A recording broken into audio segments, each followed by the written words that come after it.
Tony Gansler here. Y'all gotta forgive me now. I'm driving on the highway, so gotta keep my eyes on the road.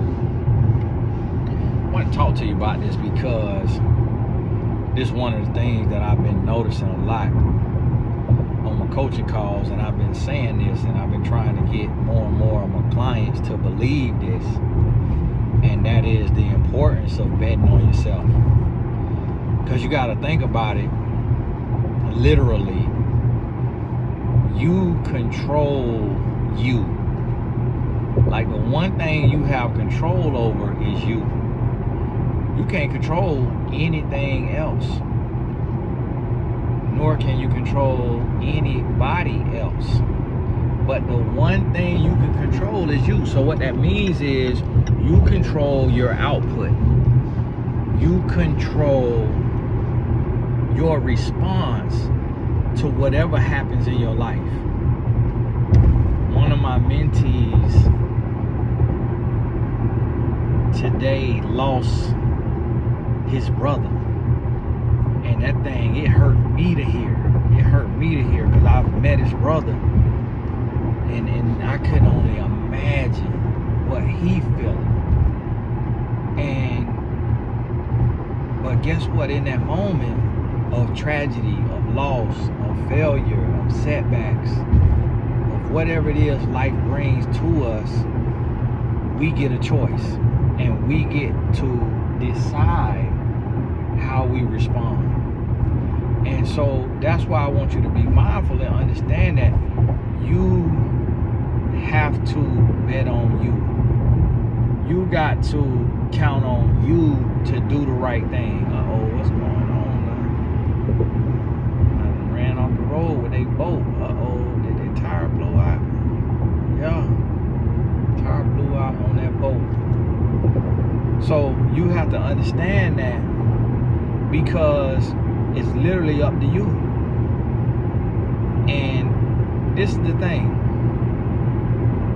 Every single day you gotta spend time. And I've been talking about this on the Blessed Business Tribe, but this be for the regular YouTube. Every day you gotta spend time, and you gotta spend time thinking and processing and asking yourself, what can you do to take your life to the next level?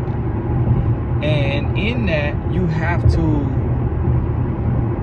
be open to hearing. You got to be open to listening, and you got to take your time, and you got to go through a process. So when you're thinking like this, you're not just talking to yourself and just thinking. I'm going to take you through it literally, and what I mean. So you may say, okay, so I'm going to tell you what I did today. Today I went and met with a man, and we talked about documentaries, we talked about podcasts, and we talked about coffee shops. So that's what I mean. You may think about like this, a podcast. So this is how I think about it. All right, should I do a podcast? What are the pros to a podcast? The pros to a podcast is I can talk about what I want to talk about. I can be uncensored. I can produce as many or as few as I want to. I can pivot. I can do solo shows. I can interview guests. I can go out and seek sponsors and advertisers and strike up my own deals, do my own deals. I could sell sponsorship space to friends, to family, to clients. And I could get put on a podcast network. I can monetize on audio. I can monetize on video. I can monetize on the network. I can monetize on YouTube. So those are the pros. The cons is there's a lot of podcasts that I got to compete against. People got to hear my voice in the midst of hearing other people's voices. I got to make sure that I'm not copying nobody. I'm not regurgitating nobody. I gotta either pay for a production team, or I got to take the time and learn how to produce myself and learn how to edit myself, or I got to pay a producer and pay an editor. So you go through the cons. All right, that's the podcast. What is it gonna take for me to get started? If I partner with somebody, I can start for free. If I invest in myself, it may take a few hundred, or I can spend a few thousand. Okay, that's a podcast. All right, coffee shop. Do I want to open a coffee shop, or do I want to start a coffee business selling the coffee beans? So, all right, there you go. What is it going to take? What's the pros? A lot of people drink coffee. On the coffee beans, what about the shop? A lot of people like the community.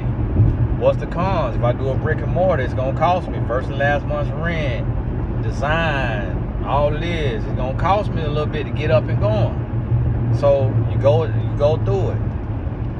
Documentaries.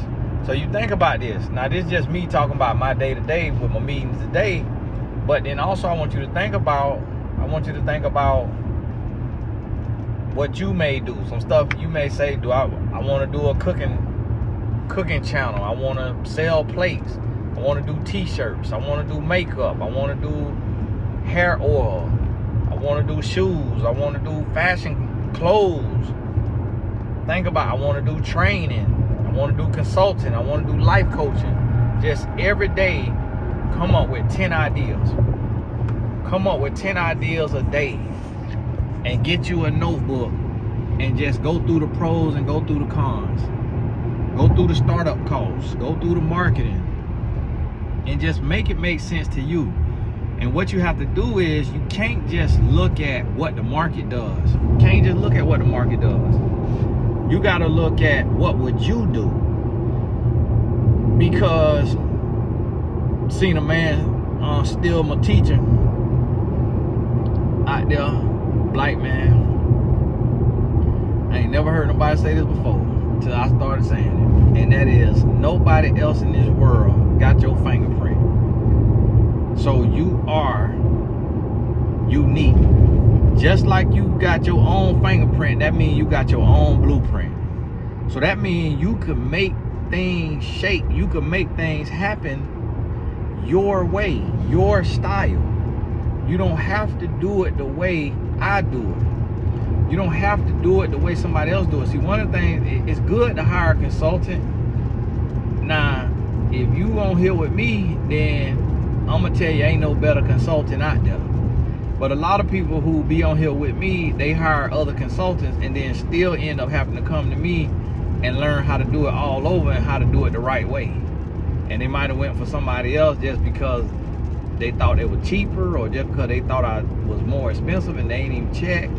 But if you're trying to do anything entrepreneurially, come to me, because that's one of my gifts, and I'll help you lay it out. I had a call with my client today, and she's in my year of coaching program, the $10,000 program that y'all homeboy Myron Golden charged $200,000 for one day.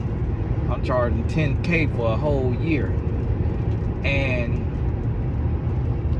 we were talking today, and I laid out her whole business, gave her the whole 6-7 streams of income in one industry, in one thing. And she was like, Tony, man, you make it sound so easy. Like, you just lay it out, because that's my gift. I'm able to see it. It just illuminated to me, and I could just see it in my mind, and it's just real simple for me. It's like a head coach calling a play in the Super Bowl. I see it that easy, and I see it easier for you than I do it for me, but I still do it for me. So that's how I'm able to earn $1 million+ a year without really sweating, without looking like I'm working too hard. And that's just because of the gift God has given me. So it's good to hire a consultant if that's not your same gift. But once you learn it, it's like learning how to ride a bike. Sometimes you teach yourself how to ride, and sometimes somebody else teach you. But either way, when you learn how to ride a bike, you never forget. So once you learn it, you're gonna be good. You're gonna be able to hit the ground running. You're gonna be good. So I want you to realize and understand that and know that. And every single day, you got to be thinking of something, because you're gonna think up your freedom. You're gonna think up your financial freedom. You're gonna think up your time freedom. You're gonna think up your breakthrough. You're gonna think it up. It's gonna come to you. It's gonna hit you. And you got to realize and understand that. And so think on it, sit with it, and really process it. And it's gonna hit you. Like, I'm doing a project with 50 of my supporters. We doing an audio book project together, and they bought a piece of it. They bought a share.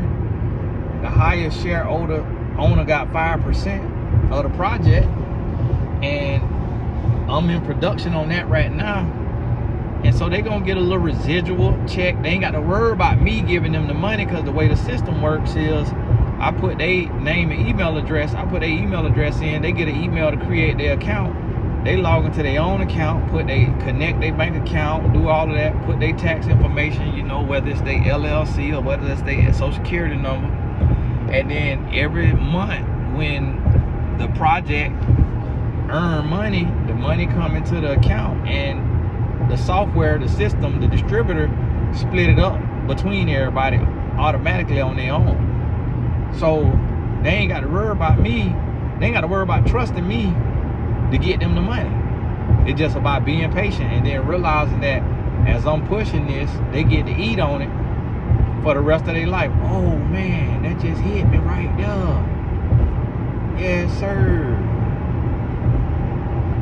I can work with these guys. Oh yeah. Yes, sir. We're gonna do that. Make that happen. Yes, sir. So there we go. That right there, I'm like, you know what? I seen an artist do it, a music artist. So I say, let me take and do this in my industry for books, and just do an audio book, because you could do that on an audio book. They ain't got it yet the way you could do that on a print book. But look, when they do it on a print book, to where you have to, when one day Kindle Direct Publishing is gonna do it, they're gonna get the idea of saying, you know what? Some people have a ghostwriter, and they want their ghostwriter to get 10% of their sales. So let's add it to where you can add team members, and you can add team members, and you can put their email address. We email them, they create an account, and when the book royalties come in, everybody get their percentage, and we split it up and do it for them. So they're gonna have that eventually. And then guess what? When they do that, and I might try to call them and talk to them and tell them to set it up, so we could go into that space in this industry. Man, somebody got in a wreck.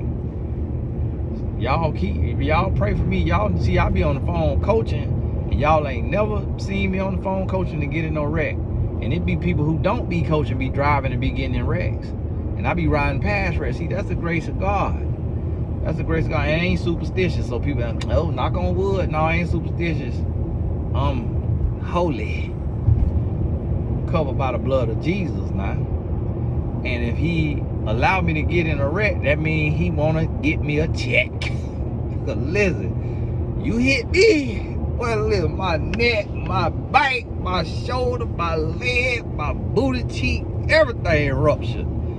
Listen, you finna, woo, I'm finna call all the law officers and see who can get me the best deal. Whoever can do me the best deal, that's who we finna rock with. Show me your last deal. Show them all to me. Okay, you got the moat, all right. I'm finna be limping. I'm finna be on a crutch.